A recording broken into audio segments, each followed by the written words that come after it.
अभी आप सभी को मैं बता दूं कि यहाँ पे वनभोज एवं मिलन समारोह कार्यकर्ता द्वारा मिलन समारोह यहाँ पे किया गया था। आप सीधी तौर पे एक वीडियो में जो यहाँ के इंद्र सिंह नंदारी जी को पुत्र थे दिलीप सिंह नंदारी से कुछ उनसे बात दो सब किए थे और यहाँ कार्यकर्ता है और मुखिया भी है, उनसे कुछ बात करना चाहेंगे क्या? सबसे पहले आपको सच्चा नैनी चैनल में स्वागत। धन्यवाद। क्या बोलना चाहेंगे कि इसके लिए आप क्या कुछ लोगों के लिए संदेश बताइए। देखिए, आज यहाँ हम लोग इंदर सिंह नामधारी जी के सुपुत्र दिलीप सिंह नामधारी जी के द्वारा इनके कार्यकर्ता के द्वारा जो कार्यक्रम रखा गया था, कार्यकर्ताओं का मिलन समारोह, इसके संदर्भ में हम लोग यहाँ आए हुए थे। मिलने जुलने से एक दूसरे का आचार विचार हालचाल भी हो जाता है। और जैसा कि माननीय नामधारी जी के पुत्र बड़े भैया दिलीप सिंह नामधारी जी पिछले वर्ष जब पिछले विधानसभा चुनाव हो रहा था, तो उस चुनाव में इन्होंने अपनी उम्मीदवारी पेश नहीं की थी।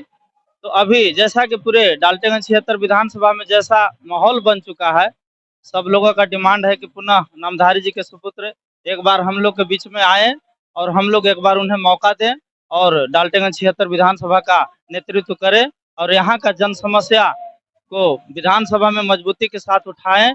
इसीलिए इन्हीं सब बिंदुओं पर एक दूसरे का आचार विचार आदान प्रदान करने के लिए ये कार्यक्रम किया गया था। और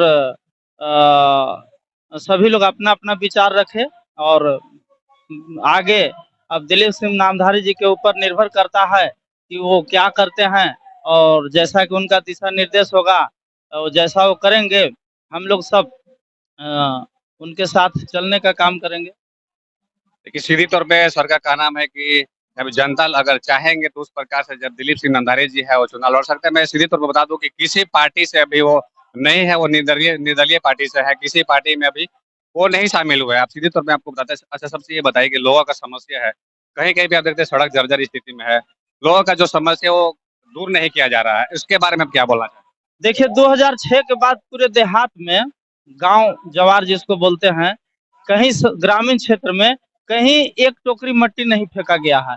हम जब छोटा थे हमको याद पड़ता है, जब नामधारी जी हुआ करते थे, पूरे ग्रामीण क्षेत्र में एक फुट फॉरवर्ड योजना हुआ करता था, पूरे रोड का जाल बिछा दिया गया। लेकिन अभी वो उसके बाद रोड में एक टोकरी मिट्टी तक नहीं सरकारी फेंका गया है और सभी ग्रामीण क्षेत्रों में रोड का स्थिति पूरा बदतर है।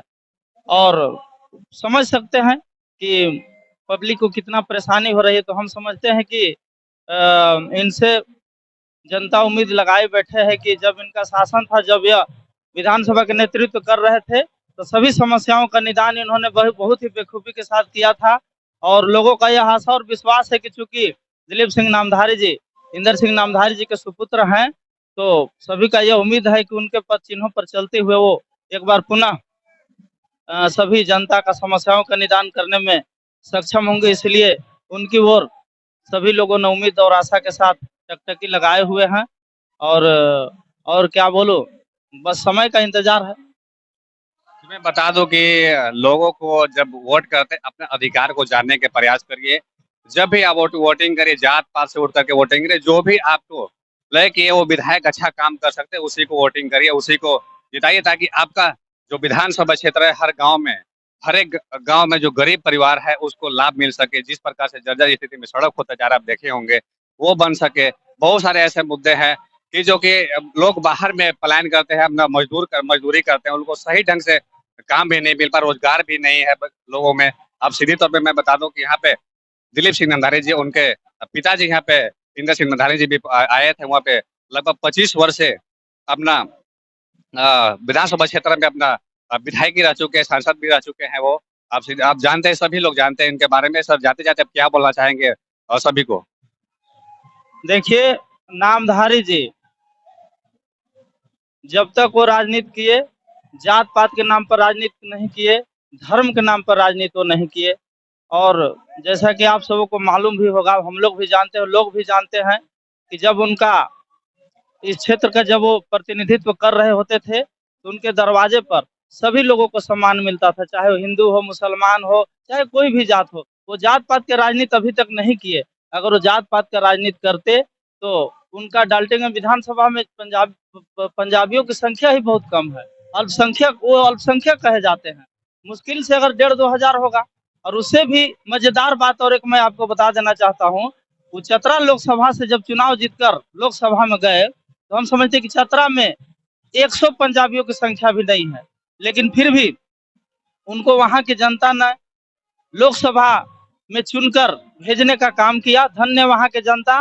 तो नामधारी जी ने अपने विचार व्यवहार, अपनी एक्टिविटी से ऐसा साबित किए कि उन्होंने धर्म के नाम पर कभी राजनीति नहीं किया, उन्होंने जात के नाम पर कभी राजनीति नहीं किया, क्योंकि अगर धर्म के नाम पर राजनीति करते, जात के नाम पर राजनीति करते, तो चतरा लोकसभा से एक पंजाबी होकर, जिनका बहुलता नहीं है उस लोकसभा में, मुश्किल से 100-150 उनके जात की संख्या होगा। ऐसे परिस्थिति में अगर वह चुन कर गए, तो यह साबित होता है कि वह कभी जात पात का राजनीति नहीं किए, वह सिर्फ और जमात का राजनीति किए हैं। जो माननीय नामधारी जी जो सिख जाति से जो आते हैं, तो उनका जो अपना जाति है चतरा विधान लोकसभा क्षेत्र में, हम समझते हैं कि 100-150 संख्या के भी नहीं होंगे। लेकिन आप सीधी तौर पर देख सकते हैं, सर का कहना है कि 120 लगभग होंगे सिख जाति से। आप समझ सकते हैं कि चतरा से वो लोकसभा में जब गए थे जीत करके, आप सीधी तौर पे देख सकते हैं वो जात पात का बिल्कुल ही भेदभाव नहीं किया। और आप उनका अगर काम देखिएगा, अगर आते हैं अपने डालटेंगे विधानसभा क्षेत्र में, हर तरफ देखिए उनका चर्चा है। सभी लोग जानते हैं इंदर सिंह मंधारी के बारे में। आप सीधी तौर पर देख सकते हैं कि 5-5 बार वो 25 साल से राज किए हैं वो। अब उनके वीडियो में देखे होंगे कि उनके बेटा थे दिलीप सिंह नंधारी जी, उनसे कुछ बात किए थे, उनसे कुछ जानने का प्रयास किए थे। वो उनका सीधे का नाम था कि अगर जनता का मूड रहेगा उस प्रकार से मैं सोचूंगा, और मैं अगले जो 2024 का जो विधानसभा चुनाव आने वाला, उसमें मैं विधायकी के लिए मैं चुनाव लड़ूंगा।